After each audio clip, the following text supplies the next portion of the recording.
Les decía, estamos en la Asociación Nacional de Locutores de México. Hoy sábado 14, estamos a 14, sí, a 14 de noviembre.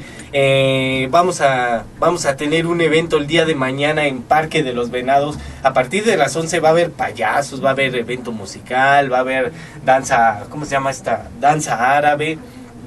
Bueno, va a haber varias sorpresas, va a haber payasos y va a haber cotorreo y sobre todo voy a estar yo. Y vamos a cotorrearla un rato ahí. Este show y este evento se va a llevar a cabo con tal y fin de conseguir mochilas, juguetes nuevos y cobijas para distribuirlo en, no sé, creo que son 3 hospitales en lo que vamos a llevar. Y los esperamos mañana. Y también al final del programa les voy a decir la dinámica de cómo ganar 2 cortesías para la carrera TOS por Perinatología del día 12 de diciembre, pero eso es hasta el final. ¿A quién tenemos nada más ni nada menos que el día de hoy? Nada más ni nada menos que Grover Arango. Bienvenido, este es tu show, ¿cómo estamos? Me da muchísimo gusto estar contigo. En otras ocasiones habíamos acordado que vendría, pero no se nos había hecho la oportunidad, no habíamos tenido la oportunidad. Ahora me da mucho gusto que estemos aquí y que conversemos acerca de la lectura. Excelente. De la lectura, bueno, ustedes los que conocen a Grover Arango saben que es un letrado, ¿no? Que, bueno, te conoces y conoces libros y libros que has devorado con los ojos que no. Eso es a lo que me dedico y a lo que me he dedicado desde siempre, a leer y a compartir la lectura. Toda lectura que sea significativa necesariamente tiene que compartirse. Y a partir de esa oportunidad que tiene uno de compartir la lectura con alguien más, la lectura se convierte en una actividad social, participativa, y después de todo se convierte además en una actividad disfrutable, puesto que compartir un libro es como compartir un juego, como compartir un deporte. Es como cuando a los niños les compran un balón de fútbol y salen de inmediato a jugar con sus compañeros. La lectura es exactamente lo mismo, tener un bien de carácter cultural que podemos compartir con los demás. Excelente, se está regalando conocimiento, ¿no? Y entretenimiento también a la vez. Y comunicación con los demás. La lectura es el magnífico pretexto para que estemos con los demás y para que nosotros podamos compartir sentimientos, ideas y emociones. El texto entonces es la excusa perfecta para poder compartir emociones e ideas. ¡Uy! Eso merece un aplauso. Gracias, gracias. Robert, para presidente de las próximas elecciones, por favor. No sé. Deberías de meterte a las urnas. ¿Te recuerdas que más o menos hace como... ¿A qué edad empezaste a leer? Supongo que de manera sistemática fue a los 12 o 13 años cuando me interesé en la lectura. Allá en mi pueblo, en Oaxaca. Ándale. Mi pueblo se llama Tejas de Morelos. Es un pueblo en el Valle de Oaxaca. Yo estudié en una normal rural y allí tuve la primera oportunidad de enfrentarme a los libros. En la biblioteca del pequeño salón era de unos cuantos volúmenes, teníamos unos cuantos volúmenes. Ahí leí las fábulas de Esopo, leí algunos cómics. ¿También había cómics? Sí, también había cómics. Me parece que era de Rico MacPato. Me dio muchísimo gusto tener la oportunidad de poder empezar de esa forma. Mucha gente, cuando está hablando acerca de sus orígenes en la lectura, con frecuencia menciona a Platón, a Dostoyevsky, a Flaubert, a Cervantes, y a mí me sorprende cómo esas personas empezaron a leer con esos autores tan profundos y tan complejos. Yo creo que cualquier niño común y corriente tiene que enfrentarse a la lectura a partir de los cómics, a partir de las lecturas fáciles, a partir de los textos graduados para cada uno de ellos. Ese fue mi inicio, con libros simples y con cómics simples y con textos simples. Yo me acuerdo, bueno, en lo personal me sentía ya muy orgulloso de haber leído un Condorito, imagínate. Yo empecé a leer ya muy a avanzada edad, pero pues ya, cuando una vez me preguntaron, ¿y qué es leído un libro? Y me puse a pensar, no dije que había leído un Condorito, pero lo había leído del principio así, a fin. Luego, selecciones también, ¿no? Que sí estaba un poco para leer mucho. Y de ahí te gustó la lectura, pero ya desde antes te llamaba la atención, ¿o? Me parece que en mi caso particular el hecho fue muy simple. A través de la lectura yo tuve la oportunidad de ensanchar los límites de mi pueblo. Aunque viajábamos con cierta frecuencia a la ciudad de Oaxaca, la lectura me dio la oportunidad de ir más allá de la ciudad de Oaxaca y de enfrentarme a otros mundos. Así que para mí la lectura fue la oportunidad de viajar sin viajar físicamente. Ándale. Oye, sí, cierto, ¿verdad? Es una buena metáfora. Yo, por ejemplo, estaba pensando ¿cómo eras en la primaria? ¿Sí? ¿Y en la escuela eras aplicado? Sí, me gustaba mucho, en especial la parte de las lecturas, español, la parte de ciencias naturales, de ciencias sociales. No me agradó particularmente el aspecto de razonamiento matemático. Desde entonces y hasta ahora, nunca he tenido una predilección por las matemáticas. Bueno, pero ya me imagino en español que sales. Sí, claro, y por eso fue que me dediqué a estudiar literatura, y por eso mismo es que en la universidad estudié literatura, y por eso mismo ahora estoy dando clases en la universidad, porque fue parte fundamental de mi formación el hecho de pensar en los libros como la oportunidad de ensanchar horizontes, y ahora mismo creo que eso se podría aplicar para cualquier tipo de lectura que tenga un contenido y que tenga un contexto específico.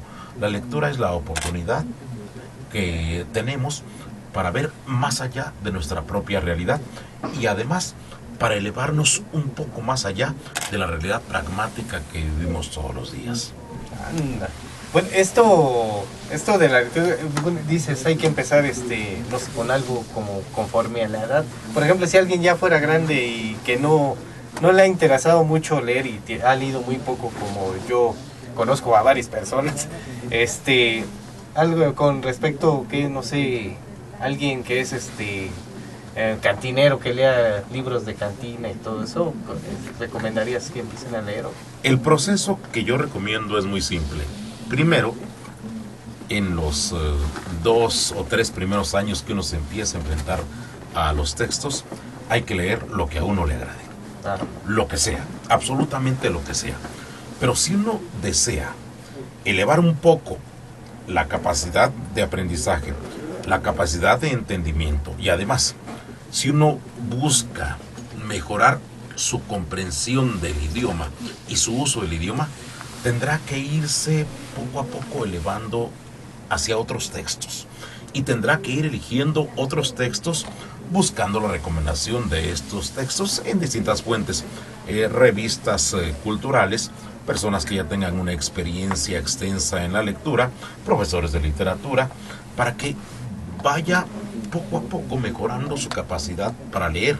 Porque si alguien se queda nada más en lo que le gusta, a veces lo que le gusta no puede ser de mucha calidad. Por ejemplo, yo recomiendo que absolutamente nadie en la secundaria lea Juventud en Éxtasis de Carlos Cuauhtémoc Sánchez, y que tampoco lea Pedro Páramo. Son dos extremos totalmente opuestos. Juventud en Éxtasis, porque me parece que es una lectura demasiado simple, muy conservadora y terriblemente moralista. Y Pedro Páramo, porque es una novela de tal estructura de carácter temporal y tal estructura de carácter verbal que un estudiante de secundaria no puede enfrentarse de manera exitosa a esa lectura y no va a obtener lo mejor del texto. Lo único que va a obtener un estudiante de secundario, de preparatoria, es un aburrimiento terrible con esa novela. Así que son dos extremos totalmente opuestos. No debería leerse ni Pedro Páramo porque es muy difícil y muy complejo el texto, ni Juventud en Éxtasis porque es un texto que no ofrece nada más que cierto tipo de consejos ramplones, simples, para guiar la conducta, y eso no creo que sea apropiado. Bueno, y pueden sacar hasta todavía más traumas, ¿no? Todavía. Podría ser, claro. Sí, bueno, hay una serie de libros que dejan, ya en la primaria ya están poniendo a leer a los niños. Yo ni en la secu me acuerdo que me pusieron a leer Juventud en Éxtasis. Primero no lo compré, luego me lo prestaron y me leía yo creo una página o dos por mucho al día. y pues no lo terminé. Entonces, pues yo creo que fue algo muy significativo para alguien que no estaba acostumbrado a leer, que nada más, ni siquiera en ese fecha todavía no había terminado ese cuento que tenía yo, pero más o menos como cuál recomendarías. Para que la gente empiece a leer de manera... Ya sea igual y a los niños de secundaria, los pubertos. Es fundamental que empiecen, número 1, con Las batallas en el desierto de José Emilio Pacheco. Una novela pequeña, interesante, bien hecha. Después de Las batallas en el desierto, Aura de Carlos Fuentes. Después, La metamorfosis. Con esos 3 libros, que sean sus inicios en la lectura, ya tienen las bases fundamentales para ir explorando otras posibilidades. Una vez que ya terminen esos 3 libros, El túnel de Ernesto Sábato. Y a partir de ahí, que vayan explorando distintas posibilidades. Así que en el siguiente orden. Número 1, Las batallas en el desierto de José Emilio Pacheco. Número 2, Aura de Carlos Fuentes. Y así, que se vayan poco a poco. Ellos pueden seguir. Y bueno, hay también para niños como El diario de Greg. Apenas me enseñaron el libro y está muy bien como para niños. Bueno, me pareció muy bueno la parte que estaba leyendo. Ahorita que estaba oyendo tu voz, no recomiendas eso de que alguien se ponga a leer y la gente escuchar. Sería fundamental, pero para ello se necesitan ciertas características que se debe tener y una voz lo suficientemente atractiva como para que la gente no se aburra. Ahora que mencionas la literatura oral, hay un magnífico libro de Margit Frank, Entre la voz y el silencio se titula el libro, y habla acerca de la lectura en tiempos de Cervantes. El planteamiento es muy interesante porque nos remite a los orígenes de la lectura. La literatura en sus inicios fue oral, fundamentalmente oral. La literatura como una expresión escrita en texto pertenece al siglo XIX de manera mayoritaria, y las indicaciones acerca de los diálogos en español, por ejemplo, los guiones, aparecen a partir del siglo XIX de manera masiva.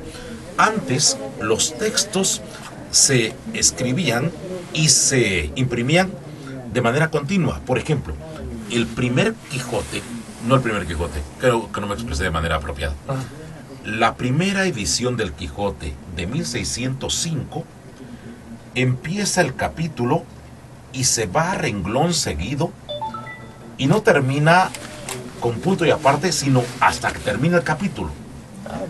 Entonces, en aquella época había pocos puntos y comas, pocos puntos y aparte, no había comillas, de manera que quien estaba leyendo, como tenía un contacto directo con el lenguaje oral, seguía el flujo normal del texto y no necesitaba ningún tipo de indicación gráfica para poder leer el texto, porque se acentuaba dónde paraba y hacía pausas. No, porque el flujo normal de la lectura iba llevando a quien escuchaba para que entendiera lo que iba pasando en la trama. De modo que en la época de Cervantes, y todavía te digo hasta entrado el siglo XVIII, la gente escuchaba lo que quienes podían leer, leían. Que muy pocos leían, ¿no? Porque la educación no se había desarrollado de manera completa y la educación como tal no se había extendido, y por lo tanto la capacidad para entender los textos no se había extendido de manera completa. Hay un caso específico que yo siempre traigo a colación cada vez que analizamos la diferencia entre lectura oral y lectura escrita. En sus memorias, el Inca Garcilaso de la Vega cuenta acerca de Atahualpa. Como tú sabes, y si no sabes, yo te lo comento en este mismo instante, porque pero para tengo eso un amigo que no sabe y entonces vamos a ver. Excelente.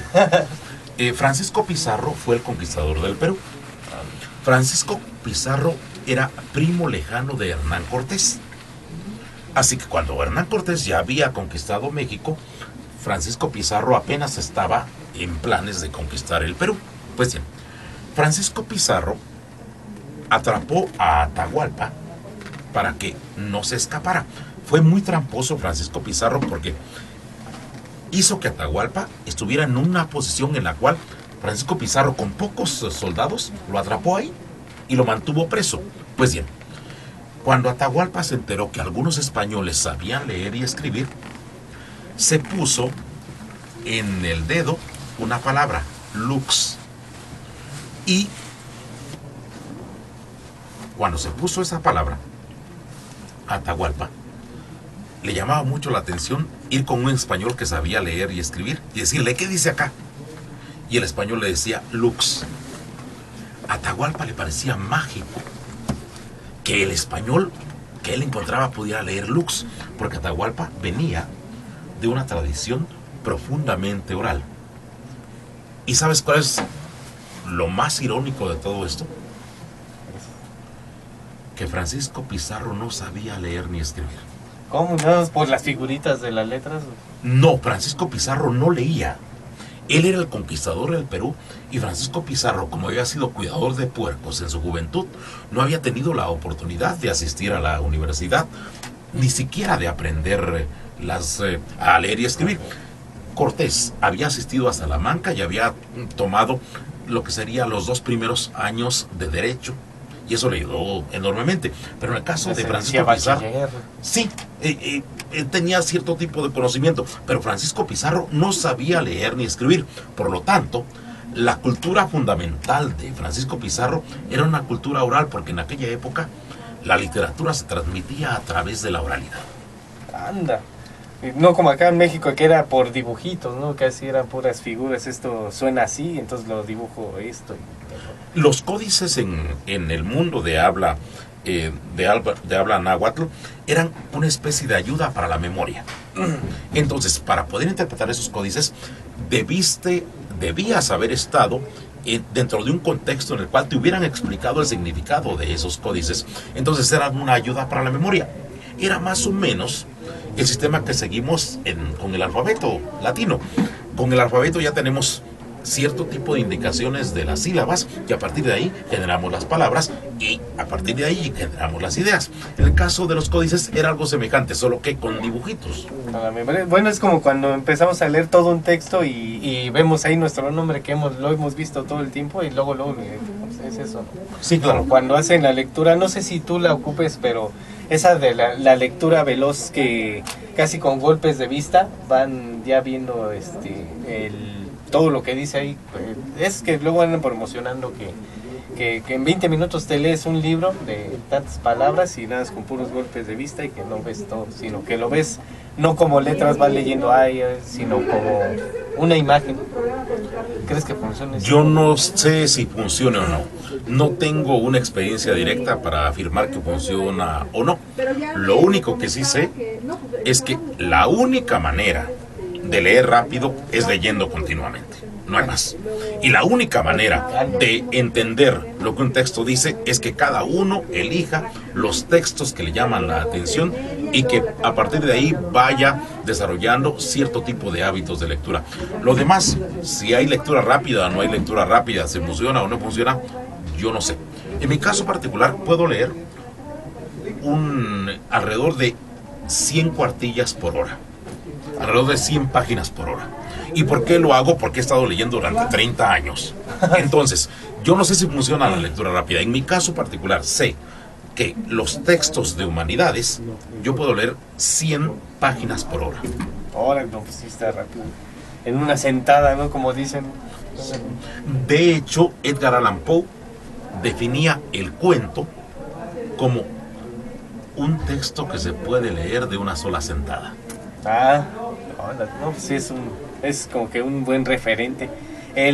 Bueno, cuando tú te pones a leer, no te da, no ocupas la lectura para irte a dormir. No, nunca en la vida.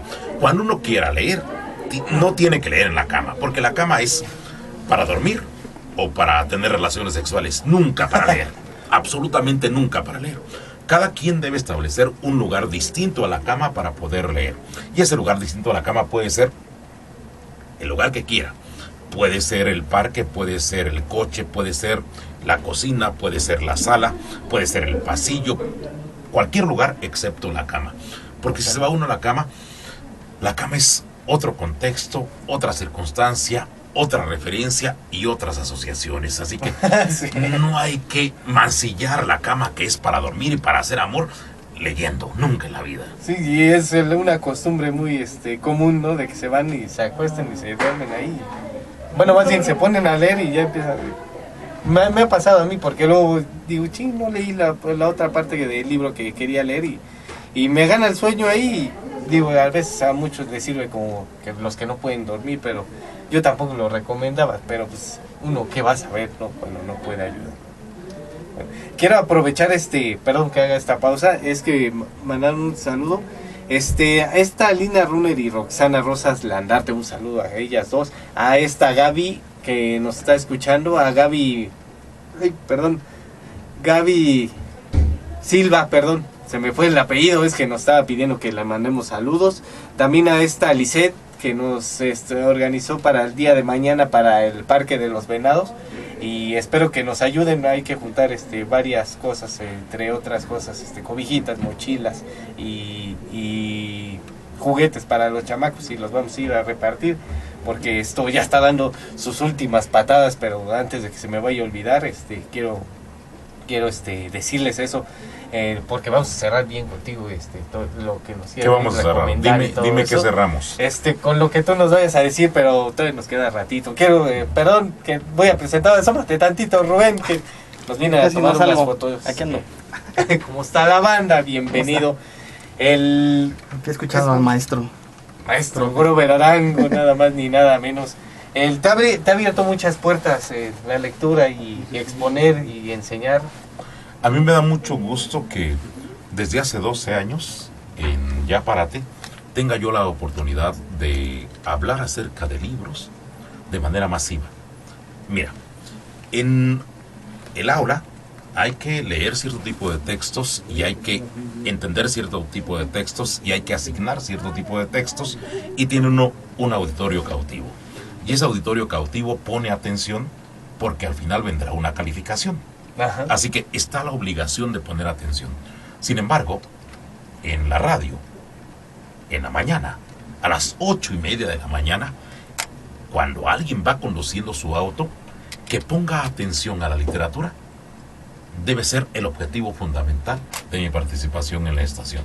Sí, es muy difícil, y estando con ellos que son, pues, manejan mucho la comicidad, ¿no? Para cuando hablen mucho, muchas veces te interrumpen interrumpen muy bien, ¿no? Pero, para seguir con lo que estás diciendo, cuando te interrumpen, no se te va la onda, como pudiera pasar de que ¿qué estaba diciendo yo cuando me interrumpieron? Y se te va, sí te has acomodado muy bien con ellos. Es mi día favorito de oír Ya Párate. Es muy simple, mira. Primero, las interrupciones de Facundo, de Omar, de Tamara, de la Garra, son fundamentales para mantener el ritmo de lo que estoy explicando. En una clase normal en la universidad, puedo estar hablando 2 horas y la gente me pone atención, no tanto porque yo sea muy interesante o porque lo que yo estoy diciendo sea fundamental para el desarrollo de la humanidad, sino porque quieren una calificación. Sí. Pero si yo me pasara 30 minutos en horario comercial, en estación comercial, a las 8:30 de la mañana hablando de literatura, seguro que al final nos quedaríamos sin un solo radioescucha. Pero el hecho de que los muchachos le den ritmo cuando me están preguntando, cuando hacen una broma, cuando comentan algo, para mí es fundamental, porque le da una retroalimentación a lo que estoy diciendo. Eso por una parte. Y en segundo lugar, de alguna manera los muchachos son el parámetro de lo que la gente está escuchando. Sí. Y de esa forma, entonces, yo tengo la intención, cada vez que preparo un texto, de que el texto se entienda ante todo y que sea interesante.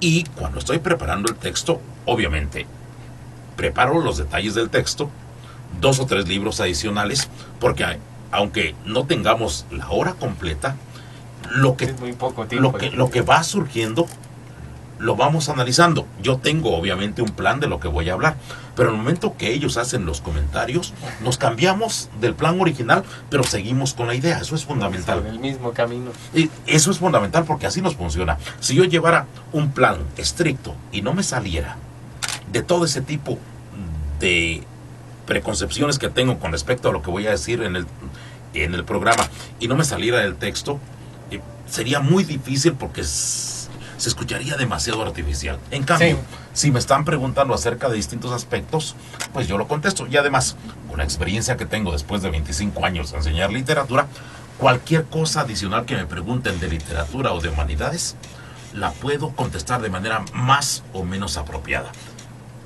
Aclaro, que sea de humanidades, porque fuera de las humanidades yo no sé absolutamente nada. Y cuando me preguntan algo de lo que yo no sé, simplemente digo, no lo sé. Y es bueno también decirlo, ¿no? ¿Cómo me voy a ver si digo no sé? Es honestidad intelectual. O de igual manera, cuando alguien me pregunta, oye, ¿ya leíste tal autor? Leer tal autor significa no tener una referencia simple nada más de dónde nació. Leer significa por lo menos haber leído un libro de ese autor. Si yo no he leído tal autor, independientemente de si es famoso, si no es famoso, si es atractivo para los hipsters, o si se considera un autor fundamental, o si se considera que es un autor que la gente debe leer, si yo no lo he leído, simplemente digo, no lo he leído y ya. Esa es honestidad intelectual.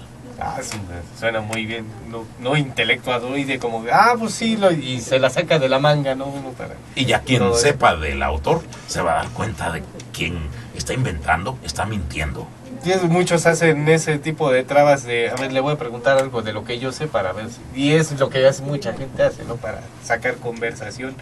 Ellos no quería hablar mucho de ellos, pero yo creo que te han influido mucho, ¿no? En tu vida, te ha cambiado de modo pues radical, no sé, yo que llevo oyéndote desde hace tiempo que has estado con ellos, los martes, he visto como que has cambiado mucho, ¿no? Te has abierto un poco a otro tipo de cosas.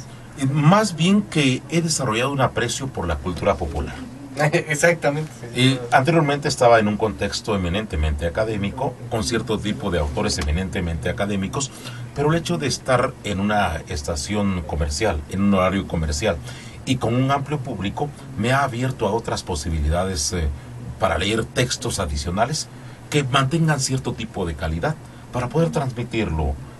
Tengo dos ideas con respecto a qué es lo que tengo que leer para compartir con la gente. Número uno, autores clásicos que a mí me interesa que la gente conozca. Y número dos, autores que la gente ya conoce. Entonces, si vamos balanceando entre los autores que la gente ya conoce y los autores que yo propongo, de esa manera sirve de manera comunicativa y cultural lo que estoy haciendo. Es decir, por una parte analizo lo que la gente ya sabe y doy algún dato importante acerca de lo que la gente ya sabe. Pero en segundo lugar, propongo otras cosas, porque además de ser entretenimiento, la radio tiene que ser educación. Tiene que ser primero entretenimiento, fundamentalmente hablando, para crear el contexto, pero a partir del entretenimiento, la radio y todos los medios de comunicación tienen que ser culturales. Y no me refiero con culturales a que los pongas a leer a Nietzsche. Por cierto, se pronuncia Nietzsche, no se pronuncia Nietzsche, porque es alemán y se pronuncia la E final, por lo tanto se pronuncia Nietzsche. Pues que lo pronuncien como el grupo Nietzsche, que se imaginen que están bailando salsa y que están leyendo a Nietzsche. Están leyendo a Nietzsche y bailando con Nietzsche. ¿No te han puesto a leer que los Juegos del Hambre o no, señor, yo decido cuáles son las sombras de Grey? Yo decido qué libros leo. No, o sea, de que te digan, oye, habías de leerlo todo. De hecho, yo propongo las lecturas. Y si hay mucha gente que me sugiere lecturas, las populachonas. A veces no pongo demasiada atención. Jordi Rosado es amigo y no tengo por qué criticar. Jordi, eres amigo y no te tengo que criticar. Dejemos el tema. O Pablo Coelho. Es muy criticado. Él no es amigo, pero tampoco vamos a hablar de él. Muy bien. De tomos, por si nos están oyendo, saludos a ellos. Algo con lo que quieras cerrar, algo que quieras decirle a la gente, a los que nos escuchan, nos oyen, nos ven en el show de la cigarra cancionera. La lectura es divertida. La lectura puede ser tan divertida, y esto lo digo en serio, no lo digo como ironía. Puede ser tan divertida como estar con las caguamas viendo fútbol 2 o 3 horas con los amigotes y perdiendo el tiempo de manera miserable. Puede ser tan divertida como jugar cartas. Puede ser tan divertida como jugar dominó. Puede ser tan divertida como estar perdiendo el tiempo de manera miserable en una esquina con 20 o 30 amigos. La lectura puede ser tan divertida como todas esas actividades. Lo único que hay que hacer es adentrarse poco a poco en ella. Y obviamente eso se puede hacer. Y la lectura es magníficamente divertida y tiene una ventaja adicional a esas actividades. Con la lectura podremos pensar mucho mejor, estructurar nuestras ideas de manera un poco más compleja y tener mayor capacidad verbal para entender el mundo. Mientras más palabras sepamos, mayor capacidad para entender el mundo tendremos y mayor capacidad para denominar las realidades tanto visibles como no visibles. Así que la lectura es fundamental para que nosotros entendamos mejor el mundo. Mientras más palabras sepamos, mayor capacidad tendremos para entender los elementos complejos que nos rodean. Yeah, muy bien. Bueno, ustedes saben, gracias, perdón, se emocionó el público. Pues, yo estoy muy, bueno, admiro todo lo que he escuchado y visto tuyo. Y gracias por venir. Está este espacio, tu casa, me da muchísimo gusto. Nacional de Locutores. Y qué bueno que se nos pudo hacer. Exactamente. Porque después de tanto tiempo de que no coincidíamos, me da mucho gusto. Ahora por fin coincidimos y es Grover Arango, pues ya saben ustedes aquí y estamos a sus órdenes cuando quieran escucharnos, vernos. Y mañana, bueno, ya la dinámica de la entrega de las 2 cortesías para la carrera del 12 de diciembre en perinatología. Pues es nada más que hayan dicho, que vayan a preguntando por esas, después de que hayan dado, no sé, su cooperación, ya sea una mochila, una cobija o un juguete, pues con eso ya las entrego y nada más traigo 2, entonces a los 2 primeros y allá vamos a estar. Y gracias, Grover, y magnífica voz. Te había escuchado en radio, pero ya en persona ya es otra Y pensabas que me ecualizaban la voz, ¿verdad? Sí, yo dije, pues, ¿dónde está el efecto que usan? Pero no, sí, se oye, se cuenta profundidad. Seguro que sí. Bienvenido, gracias. Y esto fue el show de la cigarra cancionera en la Asociación Nacional de Locutores de México. Orgullosos de haber tenido a Grover Arango aquí con nosotros. ¡Vámonos! ¡Tan, tan!